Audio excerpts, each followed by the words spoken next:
don't seek revenge against anyone. I'm an entertainer, and I want to bring about laughter and mirth, and I want to scare the audience and have them have a rip-roaring good time. So I don't really have a desire to harm anyone, or I've not been wronged in any way that I have the desire for revenge. But I like the drama of it, and I like the drama of it in the story and understand the motivation. And it helps me tell the story, understanding that this is a bit of a story of revenge. Not completely, but it is an element in all of the characters' actions. Próxima pregunta, ¿ya estamos listos? ¿El compañero está listo? Hello, Mr. Raimi, how are you doing? My name is Cesar, nice to meet you, and welcome to Mexico once again. And congratulations on your new movie, I cannot wait to see it. My question is, what would you consider that was the toughest mental challenge you faced while filming it? Getting down the stairs to the beach was not something I look forward to. But the biggest challenge was in pulling together all of the tones that you're going to see in the movie, from horror to comedy to a little bit of drama, a little bit of romance, and making them work together as a whole. But part of it was my desire to give the audience the unexpected, moment by moment by moment. And so switching genres helped me do that. It was another technique. Fantastic. Zainab, I don't know if I'm very intense this night, but I think the movie is wrapped in some kind of genre, but it puts very important subjects on the table, like equal quality gender on the workplace. I don't know if you agree with me. Oh yes, definitely. I think one of the messages I personally believe that the film brings is that everybody is they have their own battles and demons, but just treat everybody that you work with kindness and respect. Perfecto. ¿Tenemos a alguien con otra pregunta? Sí. Compañero, sí, ya lo veo. Yeah, I'd like to ask Mr. Raimi, what do you think are the main things you learned in your filmmaking process that helped you improve your writing and your directing and everything? You've inspired me to take on a career on filmmaking, so I'd like to get some advice from a master like you on what I could learn, like what you have learned in your filmmaking process, like from your first movies like Evil Dead to this. Well, thank you for the question. The best lessons as a filmmaker are those taught to yourself through experience. So I would recommend that the young filmmaker every week sit down and write a script. Now, I don't mean a whole page. I just mean 3 sentences. Something that will be small enough that you can't not do it. 3 sentences, a beginning, middle, and end. And perhaps the first sentence is, woman walks into a store. That's it. The second sentence is, store owner starts to greet the woman, then slugs her across the face and she goes flying outside. Third sentence, she lands on the pavement and now we see she held a gun. She was a bank robber, a store robber. She runs off. 3 sentences. It's not a great story, but it has a beginning, middle, and end. And I recommend that every filmmaker write their own 3 sentences.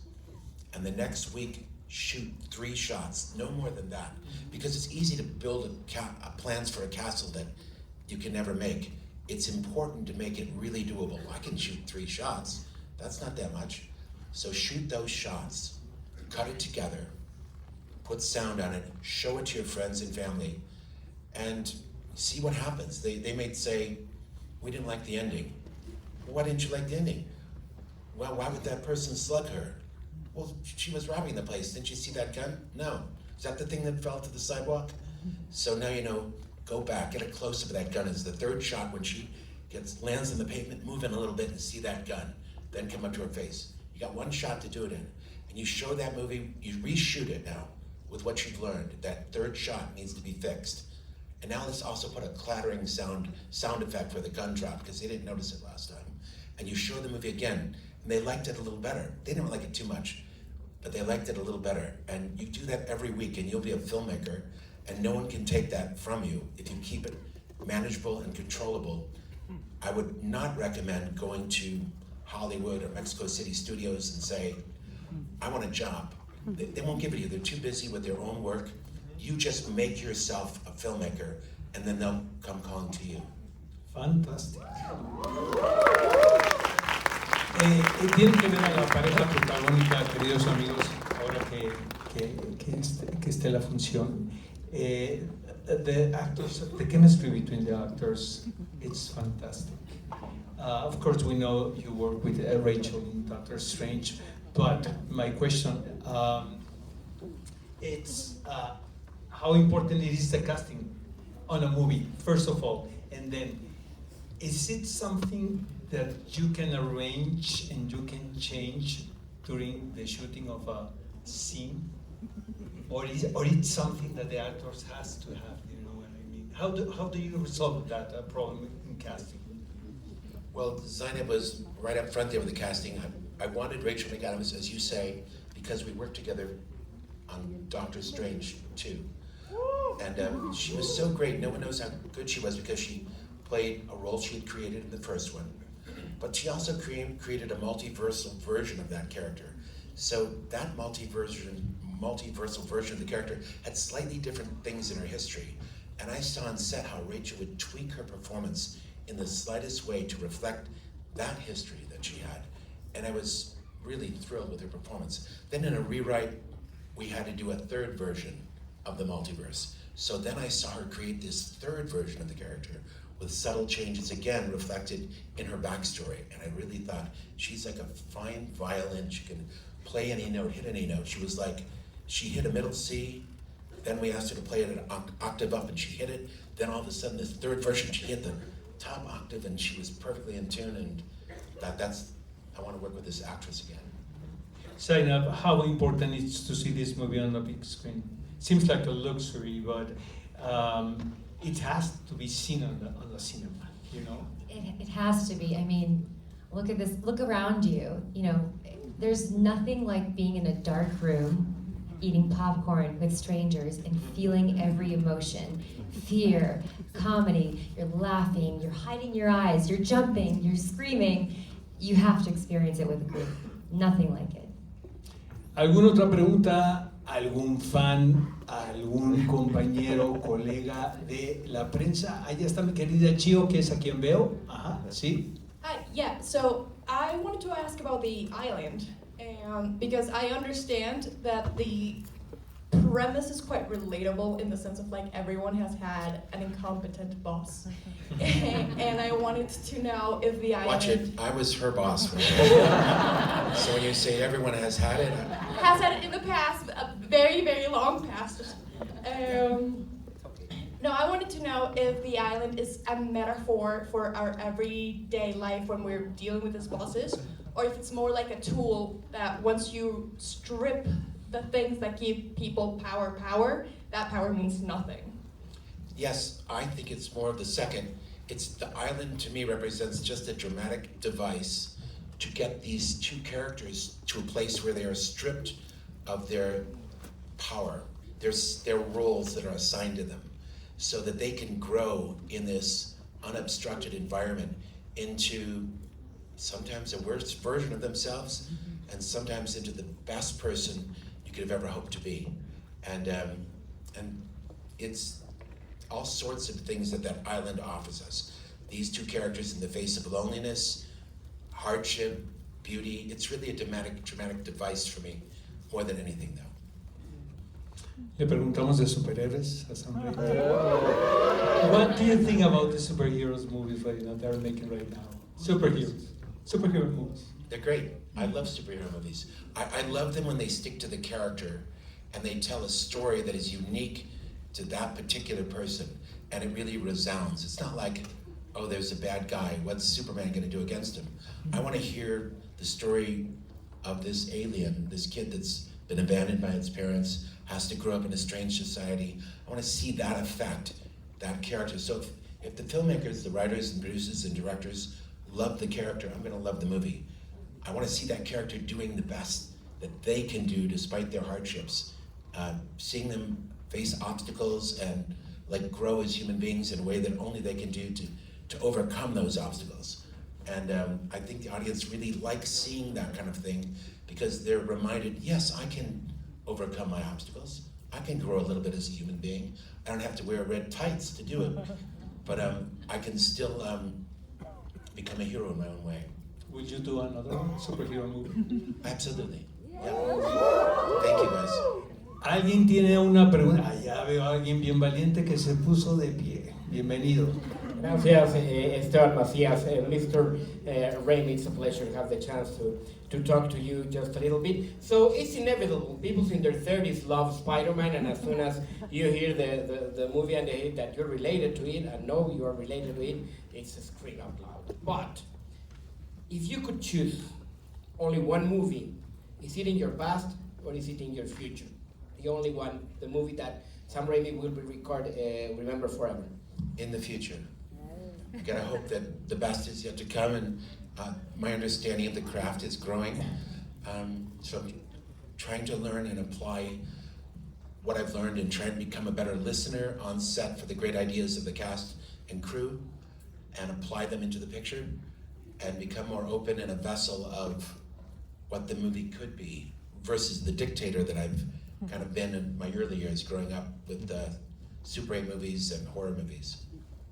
That's the response we expected, but I want to add a little bit more about what Esteban was saying. Are you aware of your evolution as a director from the beginning nowadays? Not exactly. I know that there's a small group of people that love like Evil Dead, you know, or Spider-Man, and I really appreciate that. But it's not a giant crowd that at least for my movies, it's usually a smaller, dedicated group that has the same sense of humor and likes the absurd. Zainab, how hard, what are the challenges to make a movie to be seen on the big screen? Because every studio seems to have products or films exclusively for platforms. It's very difficult, especially an original film. But my advice would be to just never take no for an answer and keep going. Perfecto. Tenemos otra pregunta por ahí. ¿Tiene micrófono? El que tenga micrófono. ¿Dónde? Gabriel Cruz. Exacto, gracias. Es que no veo nada, chicos, perdón. It's okay. So my question is for both of you. I was wondering how was like dealing with in this case with Rachel and Dylan and this process of making the movie, and how did you get to build a character like we're about to see, but like in a way like sorry, how did you involve like a producer and a director? How do you get to that point for the movie? Thank you. So, perhaps I need clarification still. Do you want to know how to direct these characters, or how I came to direct these characters, or more about how it comes to be a producer and a director on a movie? I think he was talking especially about the characters, about working with the actors, isn't it? Like, I don't know, like the four of you like sit at a table and talk about the characters and what they need and how much you guys let them get it involved. Yeah, I think he talks about rehearsals and improvisation during the filming. Yeah, sure. Understood. Yeah. Thank you. How much it is? How much do you permit? Well, I welcome it. First, it starts with the writers, Shannon and Swift, who created these characters. Perhaps they're not as developed as once we're working on the film with the producer and a director and crew, but they created the characters, and they were good, and the story was solid, and then you bring aboard the actors and you discuss the characters. I mean, I actually first start storyboarding with my technical team, and I envision a shot for each moment of the movie, how I pictured it. Why would the camera be there? What are they feeling right now? So it forces me to go through a lot of thoughts about the characters and their interaction, and therefore what's this scene about? Can I have this drama without the character thinking deeply enough about this subject, or do I have to change the character a bit for this scene to work? So a lot of it is done in pre-production, just trying to make the basic drama work, visually, shot by shot. or working with the production designer, saying, we need to develop an office for Rachel McAdams. What would be in that office? So Zainab and I and the story artists and the prop people trying to describe the character through prop. What would be on her wall? What are her goals? What does she admire? What is her inspiration? So this story, if you can tell it clearly to every department head, they will then help you tell the story and elevate it beyond what you've ever thought. I remember in the Spider-Man movie, I told the set deck people, look, Peter Parker does not have a lot of money, he's owes a lot, I can't have some fancy room. And, well, Sam, what does he admire? He admires, well, he's a member of the chess club, he loves chess, and he admires thinkers, great healers. So they developed his room and they put up a poster of Midville High Chess Club. They figured he'd be in the chess club. Oh, then he's got a bunch of cheesy friends who are also part of the chess club, and it helps me develop it.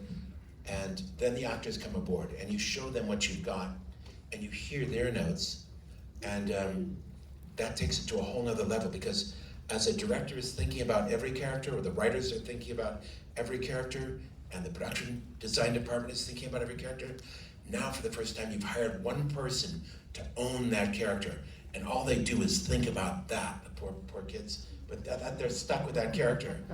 And then you start to get them together and you see what they've developed, the depth they've put into it, and you see them interact with each other, and you realize, you two are too much on the same page here. We need to change an aspect of your background. So you go back to work with the writer, and they come up with a new scene, or a new element of the character that changes their outlook, so you have a dramatic confrontation. But I've learned recently that it's about listening and incorporating all of the department's ideas, and first explain to them the movie, the story as you know it. You don't have to have a vision. You don't have to have a vision. Just explain to them the meaning of this scene and what the character wants.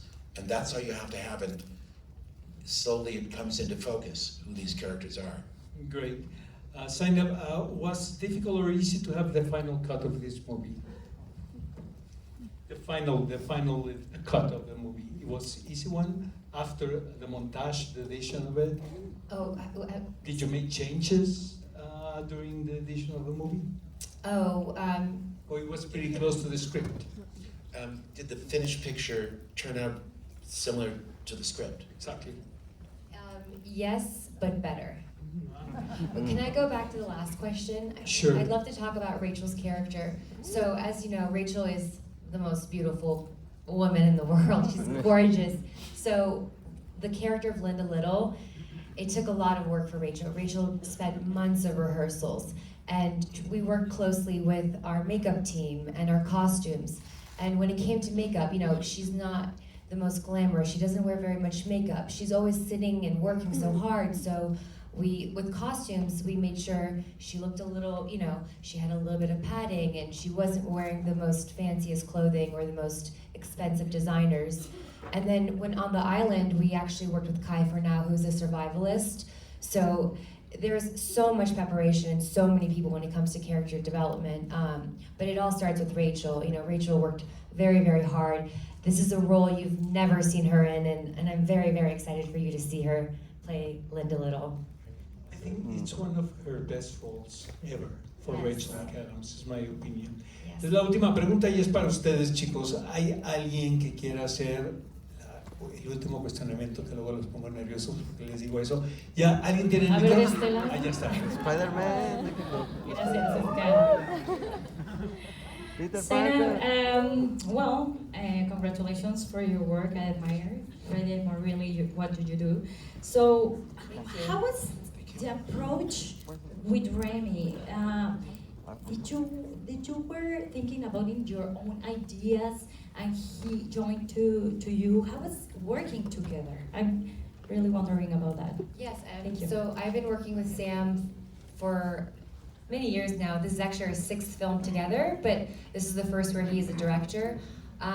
When it comes to the story, his DNA is all over the story. When you watch the film, it's a Sam Raimi movie. And in production, my job is to make sure he is happy and he feels confident with the work and the day, and that's my job as a producer, to make sure the director is happy, the actors are taken care of, and the studio is happy. So working with Sam is a dream come true. He's the nicest man ever. So I really hope you guys enjoy this film.